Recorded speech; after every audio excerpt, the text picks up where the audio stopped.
All of his co-workers were gone. What could it mean? Stanley decided to go to the meeting room. Perhaps he had simply missed a memo.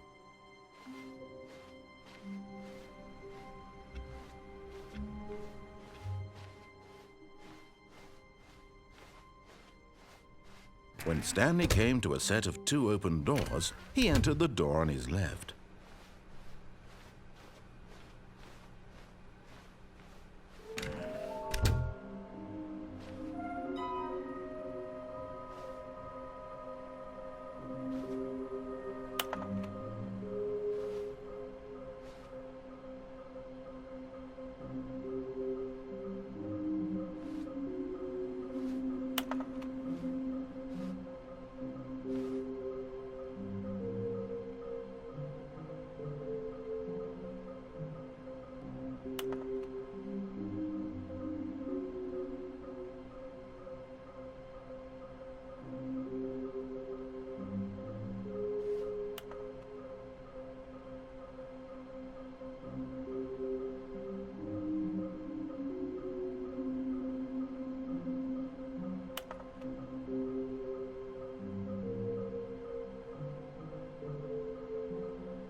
Coming to a staircase, Stanley walked upstairs to his boss's office.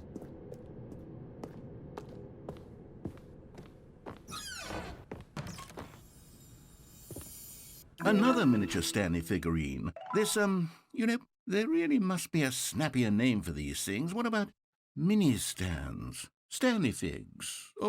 What about Stanlerines? Yes, I think I like that. Another Stanlerine under your belt.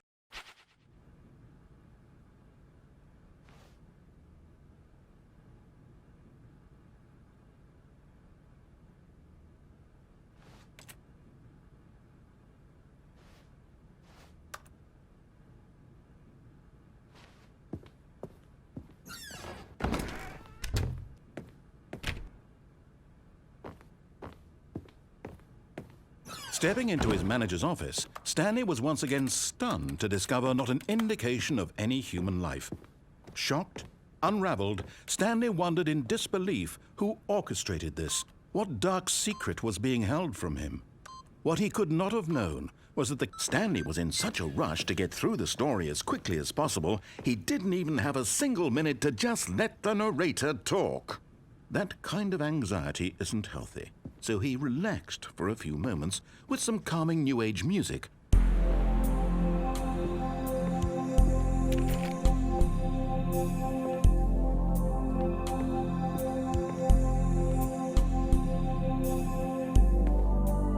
Feeling soothed and rejuvenated, Stanley calmly walked forward into the opened passageway.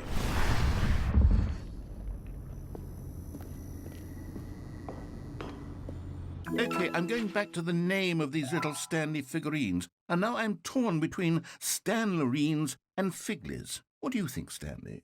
What name better encapsulates the intrinsic sense of happiness that you get from seeing a small number in the corner of your screen go up by 1? Let me sit on it. I'm sure it will come to me.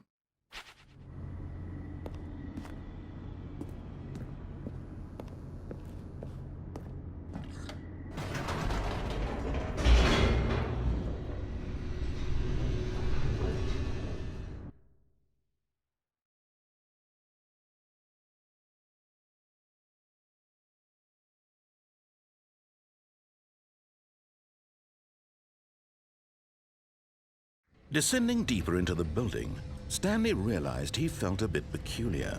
It was a stirring of emotion in his chest. as though he felt more free to think for himself, to question the nature of his job. Why did he feel this now, when for years it had never occurred to him? This question would not go unanswered for long. Stanley walked straight ahead through the large door that read Mind Control Facility.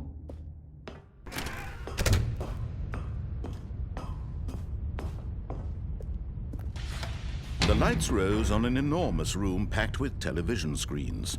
What horrible secret did this place hold? Stanley thought to himself. Did he have the strength to find out?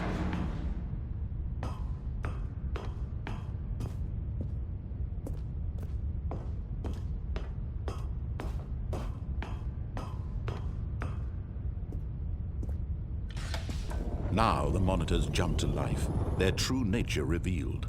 Each bore the number of an employee in the building, Stanley's co-workers. The lives of so many individuals reduced to images on a screen, and Stanley, one of them, eternally monitored in this place where freedom meant nothing.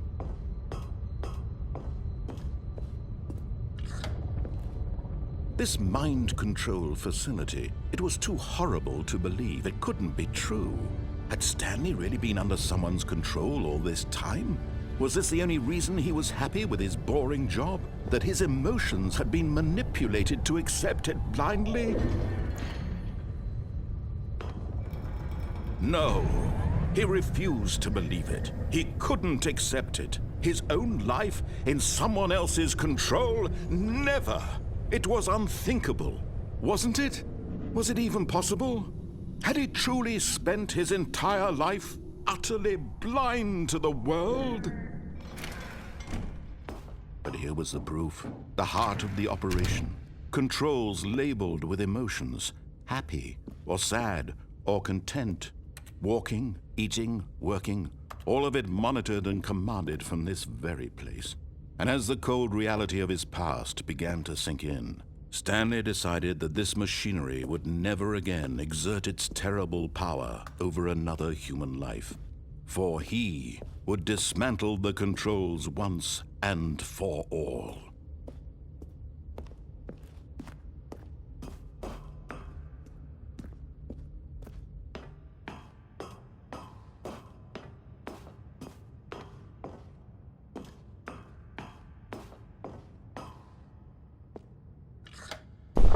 Oh, Stanley, you didn't just activate the controls, did you?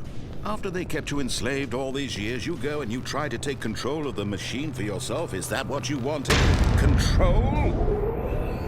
Oh, Stanley, I applaud your effort, I really do. But you need to understand, there's only so much that machine can do. You were supposed to let it go, turn the controls off, and leave. If you want to throw my story off track, you're going to have to do much better than that. I'm afraid you don't have nearly the power you think you do. For example, and I believe you'll find this pertinent, Stanley suddenly realized he had just initiated the network's emergency detonation system.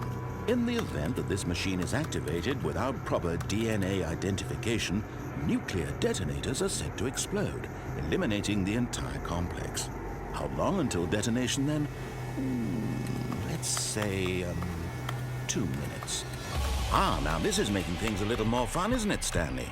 It's your time to shine. You are the star. It's your story now. Shape it to your heart's desires. Oh, this is much better than what I had in mind. What a shame we have so little time left to enjoy it. Mere moments until the bomb goes off. But what precious moments each one of them is. More time to talk about you, about me, where we're going, what all this means. I barely know where to start. What's that? You'd like to know where your co-workers are? A moment of solace before you're obliterated? All right, I'm in a good mood. You're gonna die anyway. I'll tell you exactly what happened to them. I erased them. I turned off the machine. I set you free. Of course, that was merely in this instance of the story. Sometimes when I tell it, I simply let you sit there in your office forever, pushing buttons endlessly and then dying alone. Other times, I let the office sink into the ground, swallowing everyone inside, or I let it burn to a crisp. I have to say this, though, this version of events has been rather amusing. Watching you try to make sense of everything and take back the control wrested away from you, it's quite rich. I almost hate to see it go. But I'm sure whatever I come up with on the next go-around will be even better. My goodness, only 34 seconds left. But I'm enjoying this so much. You know what? To hell with it. I'm going to put some extra time on the clock, why not? These are precious additional seconds, Stanley. Time doesn't grow on trees. Oh dear me, what's the matter, Stanley? Is it that you have no idea where you're going or what you're supposed to be doing right now? Or did you just assume when you saw that timer that something in this room was capable of turning it off? I mean, look at you. Running from button to button, screen to screen, clicking on every little thing in this room. These numbered buttons, no, these colored ones. Or maybe this big red button, or this door. Everything, anything, something here will save me. Why would you think that, Stanley? That this video game can be beaten? Won? Solved? Do you have any idea what your purpose in this place is? Stanley, you're in for quite a disappointment. But here's a spoiler for you. That timer isn't a catalyst to keep the action moving along. It's just seconds ticking away to your death. You're only still playing instead of watching a cutscene because I want to watch you for every moment that you're powerless. To see you made humble. This is not a challenge. It's a tragedy. You wanted to control this world, that's fine. But I'm going to destroy it first, so you can't. Take a look at the clock, Stanley. That's 30 seconds you have left to struggle. 30 seconds until a big boom and then nothing. No ending here, just you being blown to pieces. Will you cling desperately to your frail life, or will you let it go peacefully? Another choice. Make it count. Or don't. It's all the same to me, all a part of the joke. And believe me, I will be laughing at every second of your inevitable life from the moment we fade in until the moment I say, happily ever up.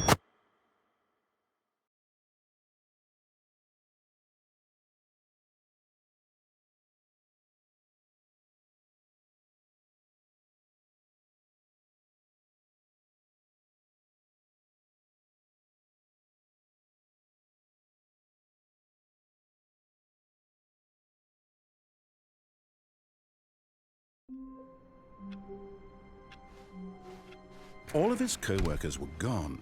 What could it mean?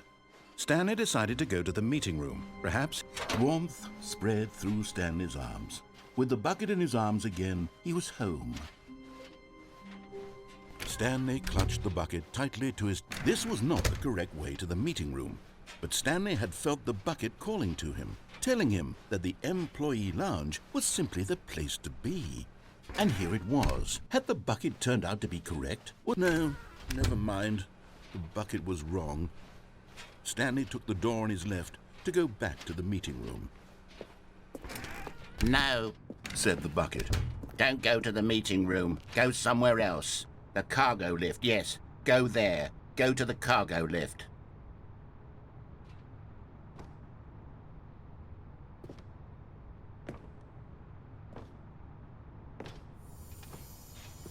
You're getting close now, Stanley. You've nearly gotten all of the Figler and Marines. Very soon, you'll collect the last one, and then the first number will equal the second number, and that will be it. We'll be different people by then. Different in the sense that we used to have none of them, and now we have them all. You can't go back to when you had no Figler and Marines. None of us can.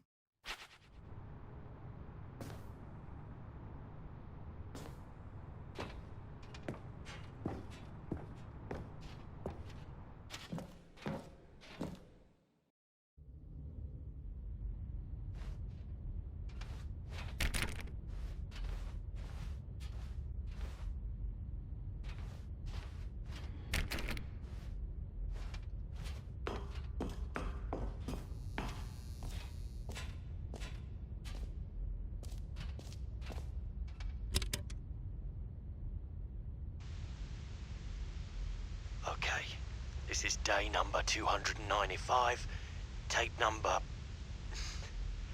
I don't even know. I've lost track. Nothing feels real anymore. The longer I study this bucket, the less sense anything makes. The sheer euphoria I feel every time I pick it up. No matter how many times I've done it, it's always the same feeling. And the emptiness in my chest when I set it down,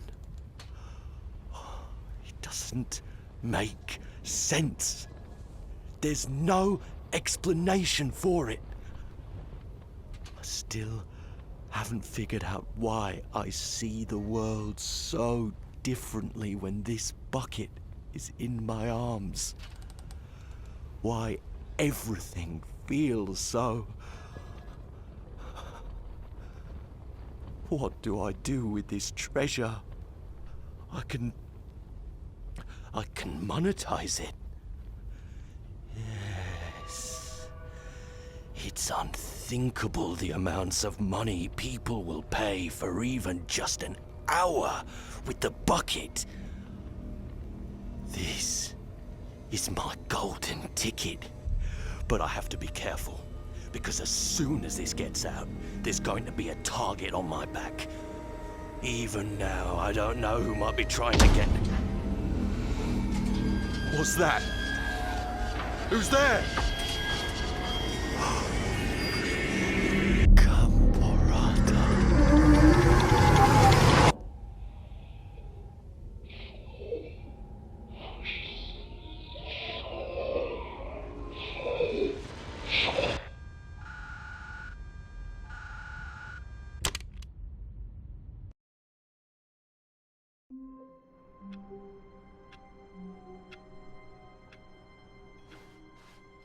All of his co-workers were gone. What could it mean? Stanley decided to go to the meeting room. Perhaps he had simply missed a message. Stanley picked up the bucket and smiled. He'd never be alone again, not truly alone, not with the bucket around.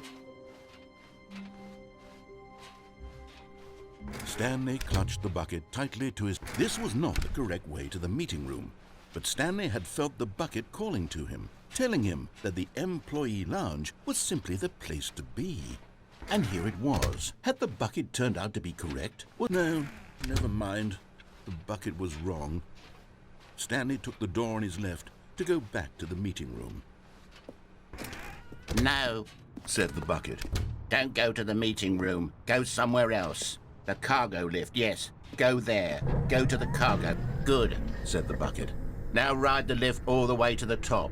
There's something up there I need you to do. Stanley did not question why or how this bucket was speaking to him. It should have alarmed him, of course, because buckets can't talk. But Stanley chose not to think about this obvious fact. He was firmly convinced that the bucket had spoken to him, and he unthinkingly did whatever the bucket asked.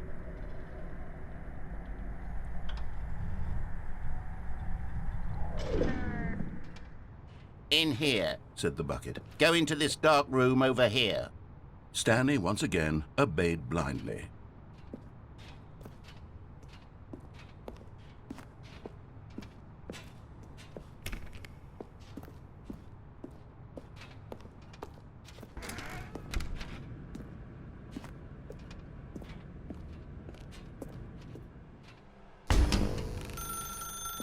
Now pick up the phone. Said the bucket. Pick up the phone.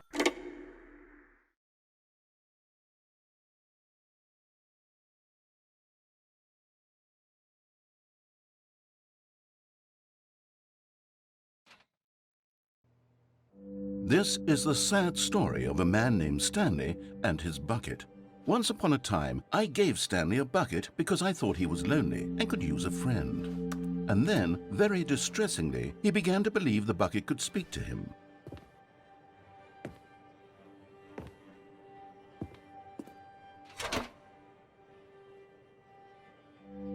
The Stanley Parable Reassurance Bucket was merely meant to provide the comforting glow of companionship. It doesn't literally talk and give you orders. Whatever Stanley is hearing the bucket say to him is just in his head.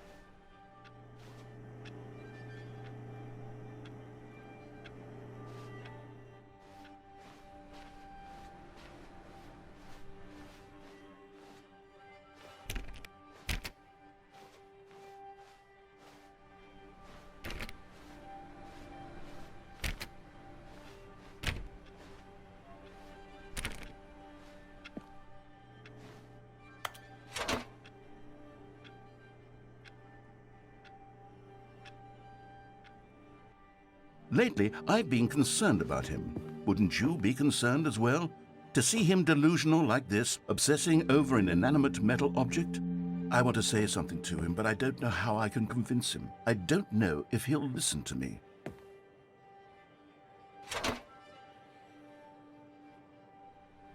Oh, I'll try anyway. Stanley, can you hear me? Listen to me. It's just a bucket. It can't think, it can't talk. All it will ever truly do for you is effectively transfer a liquid from one location to a different location. That's it. It doesn't do anything else. You see, he's not listening.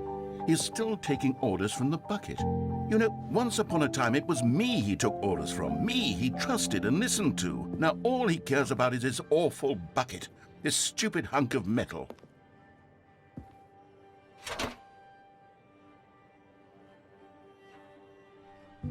It's sad, but I suppose he doesn't need me anymore. From now on, he's just going to cling to this bucket, this cold, empty bucket, this sort of shiny bucket. Well, I'll give it this. The bucket does have a nice shine to it. Yes, I suppose on closer inspection that it doesn't quite look like your average hardware store bucket. It's just a little more, what am I trying to say? Sturdier, more capable of transporting liquid. Like it would be better at moving an amount of water from one room to another.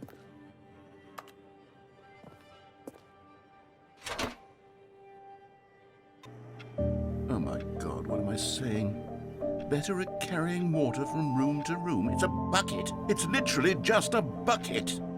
Why do I feel some need to point out the ways in which it's so much more than just a regular bucket? Oh no, I'm having feelings for the bucket. No, no, no, no, no, no, no, no. What's going on? Why do I want to be with the bucket? Hear what the bucket has to say. Do anything it asks. What's wrong with me? I don't understand. Perhaps if I had the bucket, this would be less confusing. Yes, the bucket could tell me what to do in this troublesome situation. Stanley, give me the bucket. Give it to me. Give me the bucket, Stanley. I need it. Give it to me now. Give it, or I'll...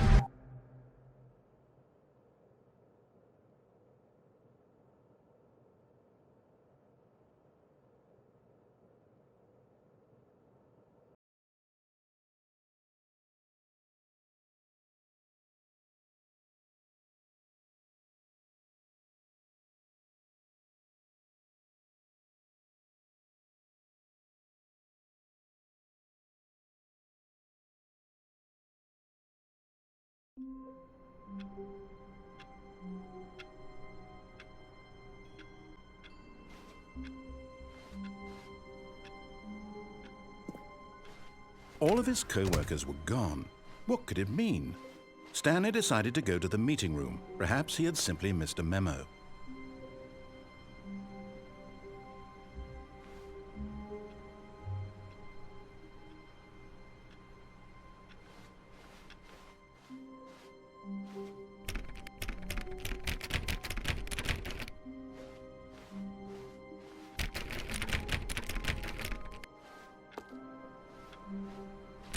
Stanley went around touching every little thing in the office, but it didn't make a single difference, nor did it advance the story in any way.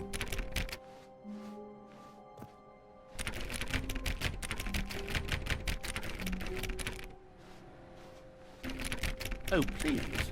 Are you really just doing this for the trophy? Click a door 5 times? Is that all you think a trophy is worth? No, no, no, no, no.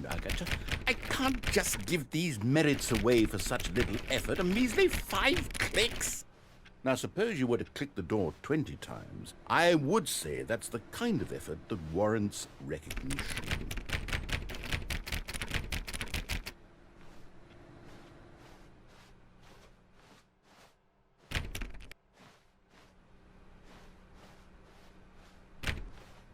Stanley clicked on literally every single door in the office because he doesn't pick up well on cues from his environment.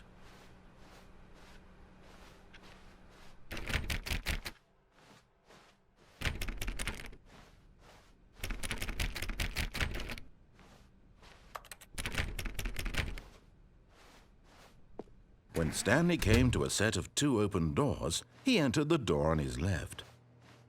This was not the correct way to the meeting room, and Stanley knew it perfectly well.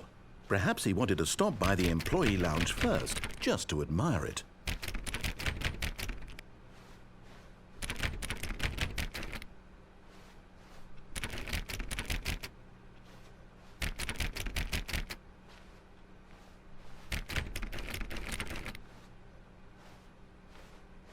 The lounge was sublime, a work of art. What was it about this room that called so deeply and so personally to Stanley? Its grace? Its subtle charm? No. Stanley knew it was something deeper, something darker. But eager to get back to business, Stanley took the first open door on his left.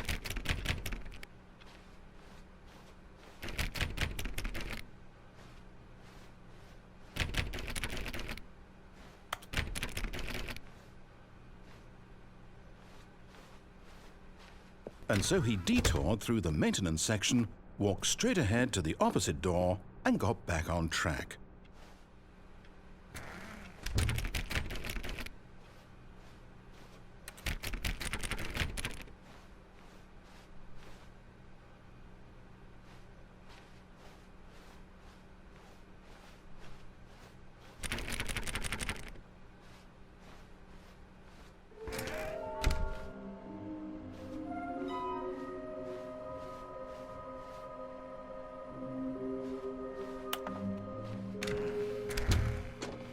Stanley stepped into the broom closet, but there was nothing here, so he turned around and got back on track. Coming to a staircase, Stanley walked upstairs to his boss's office.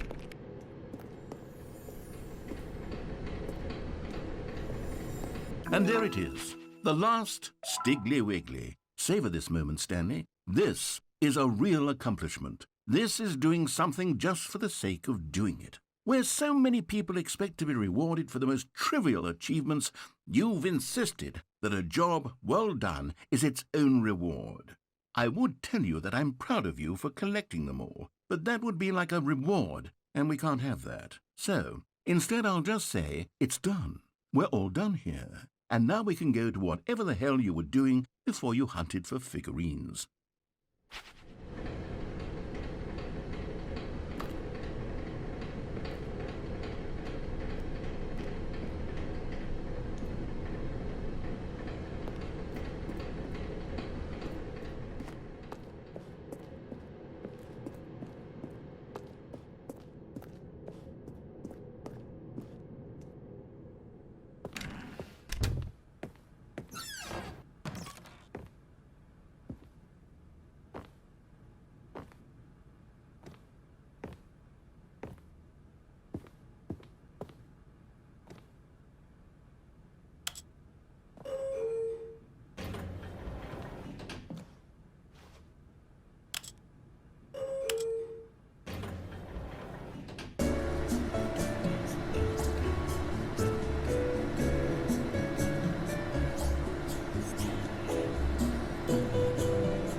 Okay, I think we all know the drill by now. Blah, blah, blah. Dark secrets, the keypad. Stanley pushes some buttons. Oh, hey, look, it's a new passageway.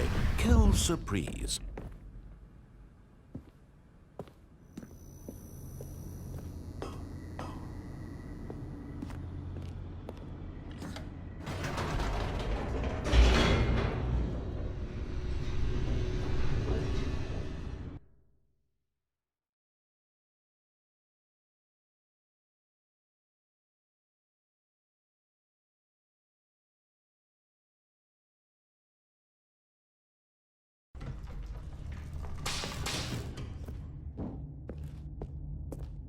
Stanley walked straight ahead through the large door that read Mind Control Facility. Although this passageway had the word escape written on it, the truth was that at the end of this hall, Stanley would meet his violent death. The door behind him was not shut. Stanley still had every opportunity to turn around and get back on track. At this point, Stanley was making a conscious, concerted effort to walk forward and willingly confront his death.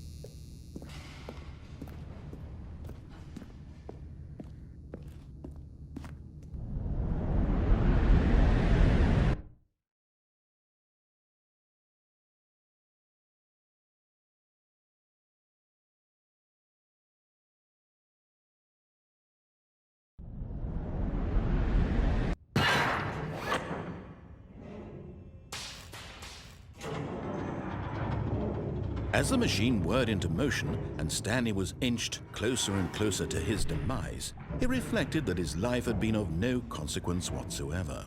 Stanley can't see the bigger picture. He doesn't know the real story, trapped forever in his narrow vision of what this world is. Perhaps his death was of no great loss, like plucking the eyeballs from a blind man. And so he resigned and willingly accepted this violent end to his brief and shallow life. Farewell, Stanley.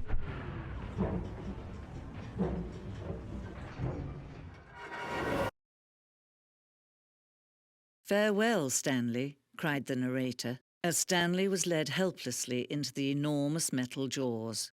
In a single visceral instant, Stanley was obliterated as the machine crushed every bone in his body, killing him instantly.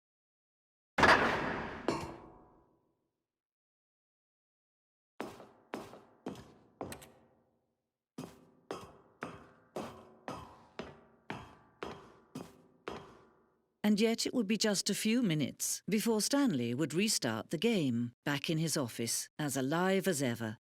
What exactly did the narrator think he was going to accomplish? When every path you can walk has been created for you long in advance, death becomes meaningless, making life the same. Do you see now? Do you see that Stanley was already dead from the moment he hit start?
design. Textbook mistake. It's the kind of thing you'd pick up on intuitively if you had even the most fundamental understanding. You being you, you'll probably spend the next hour trying to solve it. Here, I'm just going to make this easy on you. The facility to end this injustice forever.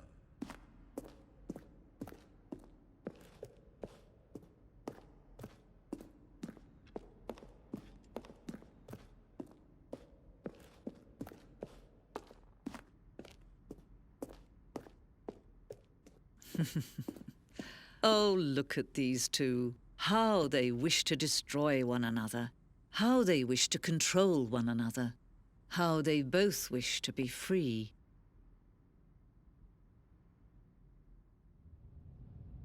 Can you see? Can you see how much they need one another? No, perhaps not. Sometimes these things cannot be seen. But listen to me. You can still save these two. You can stop the program before they both fail. Turn off your PlayStation. There's no other way to beat this game. As long as you move forward, you'll be walking someone else's path. Stop now and it'll be your only true choice. Whatever you do, choose it. Don't let time choose for you. Don't let...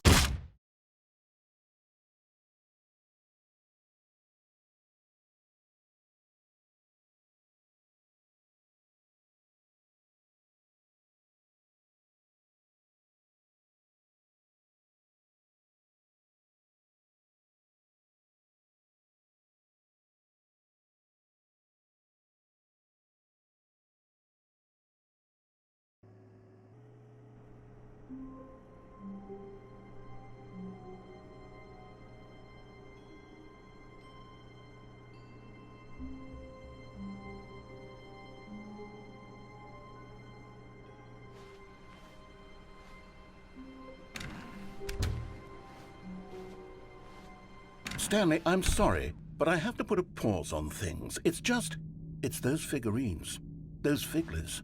I haven't stopped thinking about them since you nabbed every last one.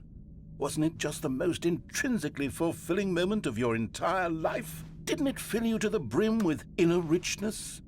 Yes, I know we're supposed to be telling a story, but won't you please indulge me with one more trip back to the memory zone? I would love nothing more than to revisit the figurines. Just one more time.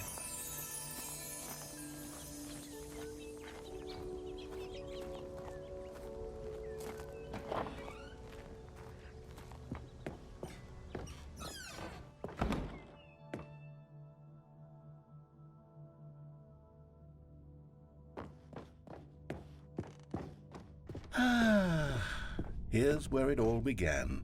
The first collectible.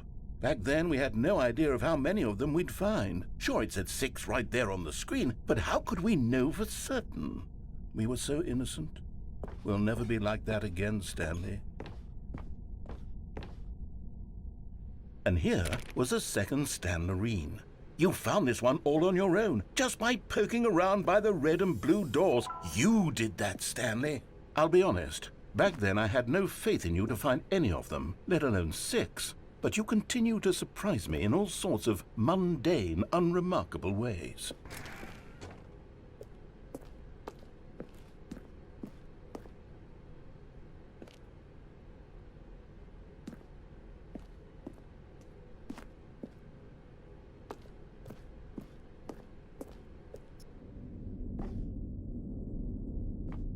Okay, let's do a little quiz.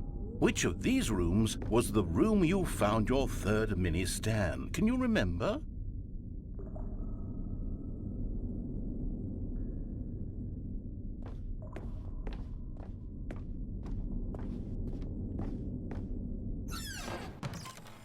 Hey, that's exactly right. It was here in the boss's bathroom. It was the third one. You picked it up, and then after that, you had 3 of them. I'm glad these moments are so crystal clear in your memory, but I shouldn't be surprised. After all, science tells us that it's impossible to forget your third time doing anything. Let's see, what came next? Oh yes, we found a Figley in this pink room. Oh, well, I can't actually say I remember being in this room, but it's here in the memory zone, so it must have happened.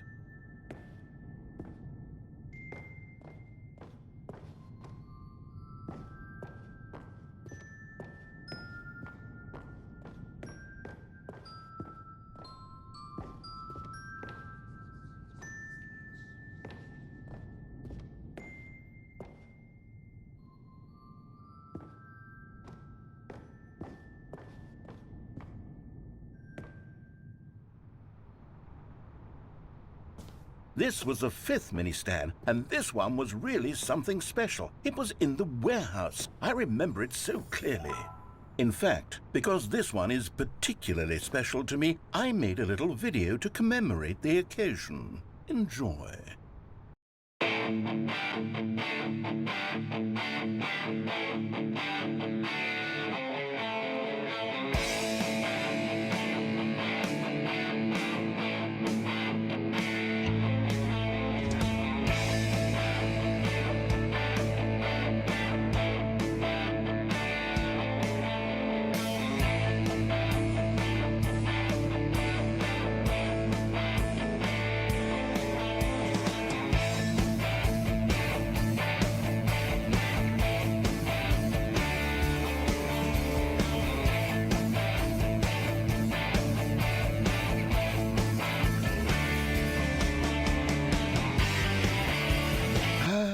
Takes you back, doesn't it? I spent a lot of time making that video, but it was 8 minutes I wouldn't have spent on anything else.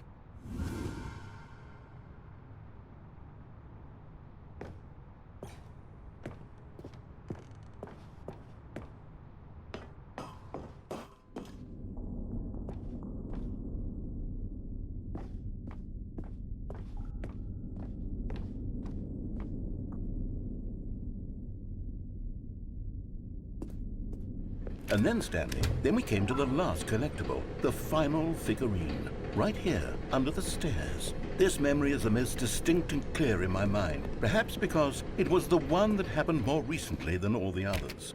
Who can truly say how the mind works? All I know is that this is the moment where you picked up a Figley and I thought to myself, yes, that's all of them. They're all collected. It was a moment unlike any other. Except for the other moments picking up figurines, which it was exactly like.